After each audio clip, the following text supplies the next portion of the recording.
video z Minecraftu, tady mám, stavím Kaufland, tam je kasa a ještě jednou se chci omluvit, že nemám pravý Minecraft. Omlouvám se, jsou tu hrozný textury, tak sorry. Tady má být jakože oblečení, to tam potom dám, ještě je to prázdný. Tady jsou potraviny. Jo, super, chápete? Tady je stoleček, dva byste sem úplně jako vyšli, ale bylo by to hnusný. Tady je parkoviště, to potom. Jo, a tam má sestra taky Kaufland, tam za mnou, jo. Tady ty kéčka jsou od sestry z těch banelů nebo panelů, nevím fakt, jak se to říká, sorry. A podívám se na její Kaufland. To nevypadá jako úplně Kaufland. Můžu se zeptat, prosím, sestro, co to jako je?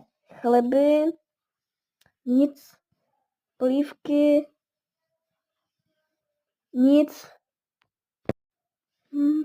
Tak stejky, ne, to byla jiná.